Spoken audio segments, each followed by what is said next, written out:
Hey guys, I'm Hop. Thank you for tuning in to tfbtv. I'm not sure if you've noticed, but compared to a lot of American YouTube gun channels, tfbtv has a bit more of a cosmopolitan vibe to it. And I'm not just talking about James Reeves' Choice of Cocktail and Women's Magazine. The Firearm blog has a number of international contributors, and James Reeves often takes lavish trips to Europe to experience their gun culture, but it's not often that we get a chance to actually review a firearm intended for a foreign market. But this is one such firearm. This is the CRU Arms Temp 556. It was designed specifically for the Canadian market, but you can buy these in the United States. That doesn't necessarily mean that you should, which we'll talk about later on in the video, but for now, let's take a closer look at it.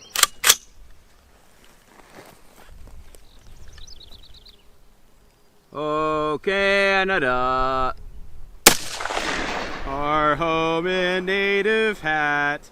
Gun bans tend to fall into one of two categories. Either guns are banned based on their features, or they're just banned by name. The United States tends to go on features, which is why California has to choose between pistol grips and detachable box magazines. Canada, on the other hand, has an almost total ban on the AR-15 platform, which is why the AR-180 platform is so much more popular up north. The CRU Arms Temp is an exercise in making a rifle that uses as many off-the-shelf AR parts as possible for convenience and modularity, but without using so many that it gets itself banned in Canada.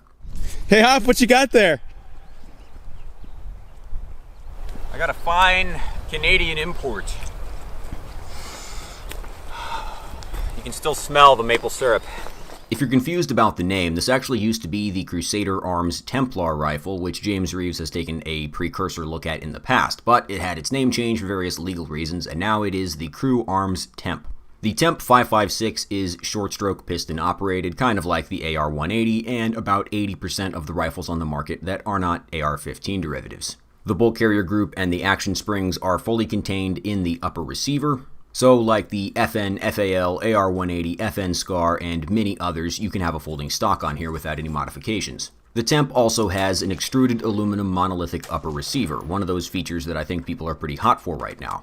Short-stroke piston systems are also highly sought after, but in the American market it's usually because of the quick ability to adjust the gas system for use with a suppressor, but the Temp 556 gas system is not adjustable, which makes sense because there are no suppressors in Canada. The lower of the Temp 556 uses a fair number of AR parts, but the upper is quite a bit different, so there is a slightly different battery of arms. This rifle has a non-reciprocating charging handle, which can be locked HK style into a little notch, but you can't really slap it HK style. It's Friday night. I got a 2-liter of Shasta and my all-rush mixtape. That did not look confident. Fail to go into battery. Yeah, we'll try that again. Also, the Monolithic Top Rail will encourage you to mount optics in such a way that could easily block the upper locked notch position of the charging handle, but that's fine because that feature isn't really needed.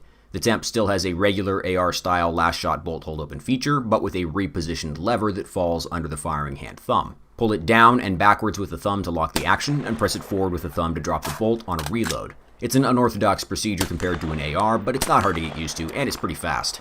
I think I've made it clear in the past that I don't really care about short-stroke piston guns, and I also don't really care about folding stocks. Also, the folding ACR-style stock on the Temp 556 is not really to my liking. I get the impression this type of stock is highly popular, but I can't figure out why. These stocks and the SCAR UGG boot stock both have an adjustable cheek piece that sits at the front of the stock, and an extendable section at the back to modify length of pull. If you shoot nose to charging handle, I'm sure that's fine, but it's not 1987 anymore, and we don't chicken wing either. Realistically, the cheek riser should go back with the rest of the stock. Look at the Magpul PRS stocks or the add-on cheek piece for regular Magpul stocks to see what I mean. The human shoulder is largely incompatible with this idea. If you extend the stock way to the back, then your face is going to move backwards along with your shoulder because your face is attached to your neck and your neck is attached to your shoulder. So the more length of pull adjustment you're going to use on the stock, the less that cheek piece is going to come in handy.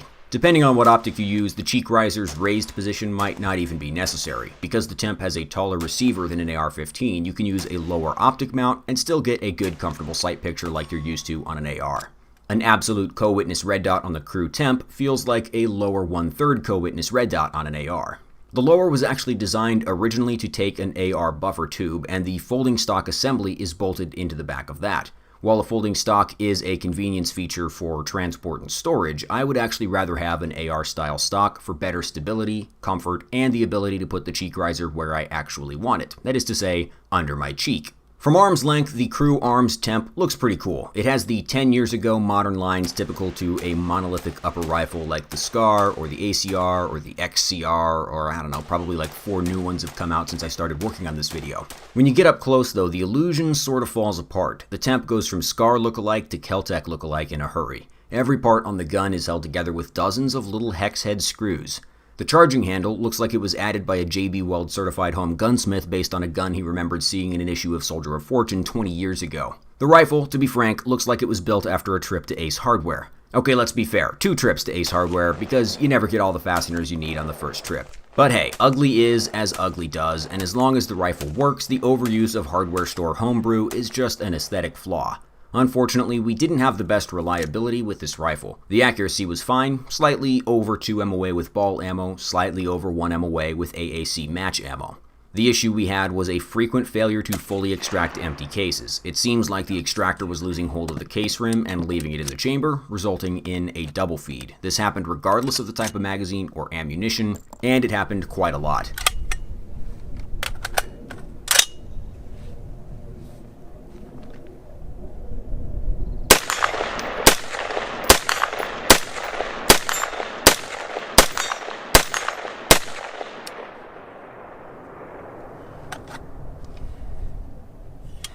Another double feed.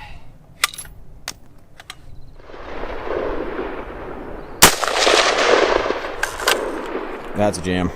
Ooh, look at that. So It's the same thing, yeah, fell off the extractor and then it's dented the other round.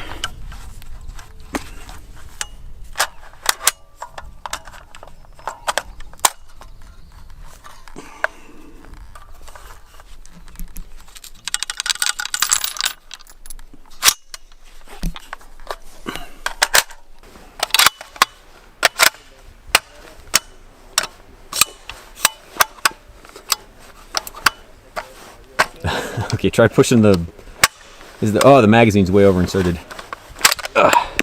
So that's an interesting feature.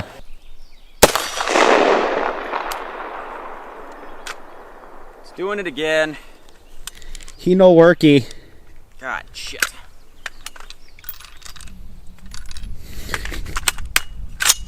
On the one hand, the Temp 556 has a number of features that the market is hot for right now. We've got a monolithic upper receiver, short stroke piston, and a folding stock. But on the other hand, this rifle's quirks belie its Canadian origins. It's a pretty expensive rifle, and in the United States, it's up against some pretty stiff competition from other rifles such as, for example, all of them. It's really difficult to compete with the AR-15 platform even when you don't have your hands tied by draconian gun laws. The CRU Arms Temp is a large and heavy rifle for a 5.56. This thing weighs 8 pounds naked with nothing attached to it. The monolithic upper is a big chunk of extruded aluminum that drives up cost and weight, and along with the piston system, it shifts the center of mass forward. Even without adding accessories, the Temp is heavier than a fully configured AR, but it feels a lot heavier. For comparison, 8.5 pounds is the empty weight of one of my fully configured 16-inch ARs with an ACOG, weapon light, and IR laser module. And the thing I've never liked about piston guns is that they shoot slightly but noticeably worse than DI guns. The Temp has the typically harsh recoil impulse of a piston gun, and it tends to drive the muzzle downwards despite just having an A2 birdcage flash hider. So that extra weight versus an AR of comparable barrel length doesn't make the Temp any softer to shoot. It also started to disassemble itself over the course of about 400 rounds that we put through it. The side plate on the left side of the gun here lost 2 screws holding it into the upper receiver. This plate is part of the guide rail for the bolt carrier, and our extraction failures could have been caused by uneven bolt movement as a result of this piece coming loose without the 2 rearmost screws holding it together. Another issue was that one of the recoil spring guide rods popped out of the metal plate that holds them in place against the lower receiver. It definitely looks like these aren't supposed to come out, and this made the rifle more difficult to reassemble since the guide rod wanted to fly out the back of the gun when compressed. So it's hard enough to make a case for the CRU Arms Temp before we even get to talking about the price point. The typical online price for the Temp 556 is $1,700. For For just a few dollars more, you could get something like the CMMG Descent Rifle, and you would get the folding stock capability, the compact action inside the upper, a pseudo-monolithic handguard system, and an adjustable gas system. For a few dollars beyond that, you've got the SIG MCX platform. And for around $1,500, you could pretty much have your pick of the AR market. Excellent delivery. And make a northwest passage to the sea. The Temp 556 is an unfortunate reminder of the disparity between the American gun market and the markets of foreign countries, even ones with relatively loose firearms laws. There are probably a lot of places in the world where this is one of the best rifles you can get. For the rest of us, there's just no reason to buy one of these, even if it wasn't significantly more expensive than a basic rack-grade AR-15. Anyway, that's the show, guys. Thank you for watching. TFB TV is supported by our sponsors, Ventura Munitions and Top Gun Supply. We are also supported directly by our viewers, like you, via Subscribestar and Player, which used to be known as Utreon before they just had a stroke or something and decided to ruin it. Oh well, it's a free country. Anyway, thank you guys for watching. Check out the links in the video description. We'll see you guys next time. At least we don't have to drink milk out of bags, Hop. That's true.